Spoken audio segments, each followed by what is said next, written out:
everyone, and welcome to another one of our videos, a discussion here at the HRM Expo in Köln in September 2015. And this time joining me is Chris Roebuck, leadership thinker, thought leader, also visiting professor at Cass Business School. Thank you very much for joining us, Chris. Pleasure. How are you finding it? I know you just arrived this morning, but what are your impressions? Because if you look at the size of the exhibition, it's got something for everyone. It's got the more complicated strategic stuff, it's got operational activity, it's got some, from what I've seen, some quite clever ideas around things that might interest employees and motivate them, which you know, it's, how do you get people to think you're a good employer is a good question. Very good. And yeah, we can all give them the obvious stuff. We can give them the health benefits and this, but there's some interesting ideas out there about some new ways you can approach employees. And I've already been stopped walking over here by people who want to get involved with selling me clothes and that sort of thing. Did you see the robot? No, I haven't seen the robot. I want to see the robot. I'll have to go and see the robot. But why that's interesting is last week I was speaking in Rome to about 600 top global retail people at the World Retail Congress. And what they're trying to do is all the time retail people, A, absolutely understand they have a customer, B, they're always trying to find a new way to get that customer to link to them emotionally. The reason I'm talking about that at an HR conference now is that that's exactly what organisations have to do with their people. They have to think about their people as customers. Absolutely. And it's nice to see that the HR profession is starting to think in an innovative way about how that can start happening, rather than assuming, well, we pay them, therefore they just do their job. Yes, absolutely. Linking directly employee happiness to customer satisfaction, and there is such a competition that unless the whole company would transfuse that we are an engaged with a purpose, with a vision, you know, how we're going to keep our customers and really give this experience, this consumption experience. But that's the reason that it's interesting is that the retail world absolutely understands the customer. Well, they're the frontliners, right? But also they understand that the customer is not going to be satisfied if the employee is not happy, because that's not going to work through. So therefore the retail world get that, absolutely get that. And talking about leadership to them, they were inspired about that because it gave them a way to engage employees better, because the retail world says our employees are our first customers. Yeah. What we need to happen is that everybody else other than retail needs to get the same message and understand that actually your employees are your first customers. Absolutely. Now I have seen there are some fantastic things here. There's juice bars, there's cycling, there's simulation, massages. Do you think, these are some of the fads, can we think that they are just the extras, whereas the real change needs to happen in the DNA of the company and in the leadership? Exactly your idea. You're absolutely right. The core issue is, and to some degree, the rise in mindfulness and that sort of thing says to me, what we're trying to do is we're trying to solve the problem of employees not performing at their best. And the attempt to do some of this innovative stuff is good because it will help in the process. For example, mindfulness helps people be more efficient and it helps people deal with stress. But as I've said to people who talk about, I think mindfulness is great, but what's the point in having to do mindfulness with people a lot of the time because they're stressed, to reduce the stress? Now, reducing the stress is great, but you should be asking the question, why are they stressed in the first place? Absolutely. If they're stressed because they have a bad boss who is a bad leader, then the mindfulness is a result a way to try and deal with the symptoms, Exactly. not the problem. Yes. And I always get worried when people start introducing things like that. And it's exactly right, the way you put it. All of this new innovative stuff is great, but unless you solve the core issue of leaders in organisations not being able to motivate their people, Yeah. inspire their people effectively, then there is a problem. And it's absolutely clear.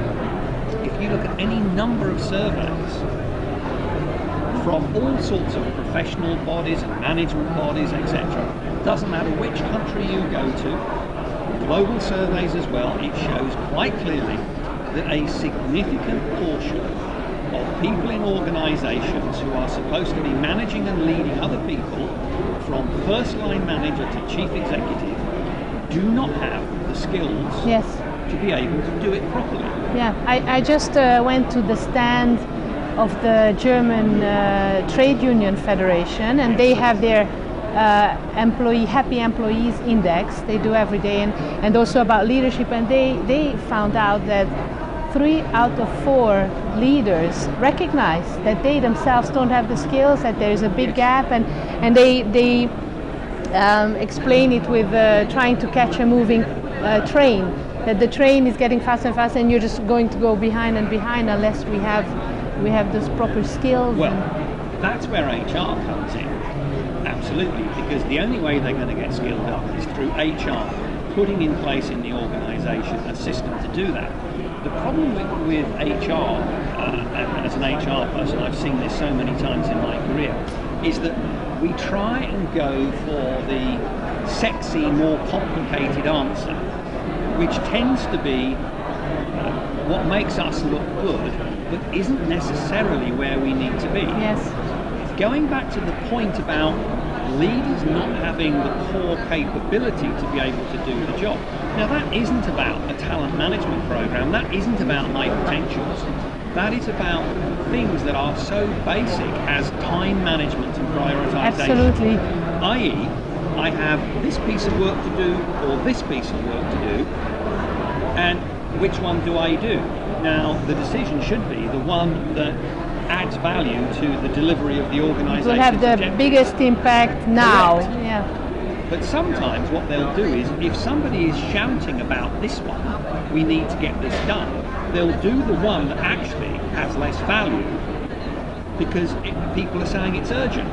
And you know, there's all sorts of research that shows that the ability to distinguish between things that are urgent but not important and extremely important but not urgent is a critical distinguishing sign between world-class organisations and non-world-class organisations. Absolutely. If their leaders can do it. Absolutely. So what we're saying to HR is, look, the great talent management stuff, the strategies, it's absolutely spot on if everything else is in place. Yes, absolutely. But if you haven't got the basics in place, none of that stuff is going to work. And you can also tell the chief executive that no matter how good his and the board's strategy is, if the basics aren't in place, it's just not going to happen properly. Yeah, these are plasters on a wooden leg. Absolutely. Yeah. And are we talking complicated stuff? No. Time management and prioritisation, most people can learn it in 2 to 3 hours. Then they go and practice it. Yes. How to brief a team, most people can learn it in 2 to 3 hours. Then they can go and do it. But the most basic thing of all is what I'm going to be talking about later, which is I went round the world many times over sort of 20 years, and every single group of leaders I spoke to, I said to them, tell me, over your career you must have had a boss that inspired you, that you went that extra mile for. Tell me what they did. And over 20 years I flip charted all the lists and I've kept them all and I've put them all together. And it doesn't matter whether you're a leader in the Chinese space program, an investment banker in New York, a lawyer in Frankfurt. I did it with the Red Cross in Myanmar. The interesting thing is that that list is absolutely consistent wherever you go. And what's on that list is things like, this boss sets me realistic and challenging targets, and that's the only thing on the list that relates just to the job. Everything else develops me, lets me get on and empowers me, asks me for my ideas, tells me what's going on in the bigger picture, praises and encourages me, treats me with integrity, sets a good example. All of those really simple things that don't cost any money, can be done immediately, and actually have a rapid effect. And that's what I'd say to all HR people watching this, which is, look, think about your career and think about the best boss you've ever had, what they did that made them so special. Because actually, what everybody else wants is the same as what as you wanted. And that's all you have to get your organisation to do. You have to get the leaders in your organisation to deliver to their people what their best boss gave to them. And that, above all, is going to transform performance. And when we say transform performance, we're talking probably 30% more effort from 60% of people, which equates to, depending which figures you take, between 10 and 15% extra on the bottom line of the organisation. And that's something to tell the finance director, because when the finance director hears that, he'll want HR to do what you're suggesting. I mean, you know, we at the Work-Life Hub, we also work with a number of organizations, but somehow the feeling is still that you either have servant leadership, what you said, where the leader recognizes that they need to be able to give this environment to set, because when we talk about work-life balance, when hearing it the first, people would assume, oh, is this about leaving a bit earlier or having childcare? But when you go and dig deeper, it is about having, realistic time expectations for tasks, able to prioritize, because if you're able to organize the work for all your employees, that it's shared out equally, that they can manage on their time, then they don't need to be there on the weekend, they don't need to email in the night, and that's really, and I think that's still something where a lot of manager, there's this culture, right? These norms of how a CEO has to be, and some really need to put on this kind of almost a CEO outfit to do this kind of leadership, which is not exactly servant leadership, but much more of a controlling, FaceTime, presentism type of. But that's also why the World Retail Congress was very interesting, because those CEOs get the need for employees to perform well, and in the retail world, many of them treat their employees extremely well. And I ran a panel with there's a guy called Kit Tyndall in the USA from the Container Store, who set up his own business. It's now 60 branches, $900 million a year, 6,000 employees. But he says he started working in the paint department of a department store. Then he had his idea about setting up a shop that sells storage stuff for people to put boxes and all the rest of it. And he absolutely says that his organisation is totally employee focused, because that's the only way he is able to grow, expand and make money. I also had an interesting interview with Claudia Del Vecchio, who is the chairman and chief executive of Brooks Brothers, the department store in New York. But not only in New York, they have 210 branches in the USA, 70 across the world. And again, his comment was, without my people, we are nothing. That's great. I think that's just the perfect way to finish. Without our people, we are nothing. And once leaders can grasp this, then they can only go up. Absolutely. Yeah. Thank you very much, Chris. Thank you very much. And don't forget to go on our website on www.worklifehub.eu, where you can listen to, among others, also a podcast, a longer podcast with Chris Roebuck and others, and as well check out some of the other things we offer. Thank you very much.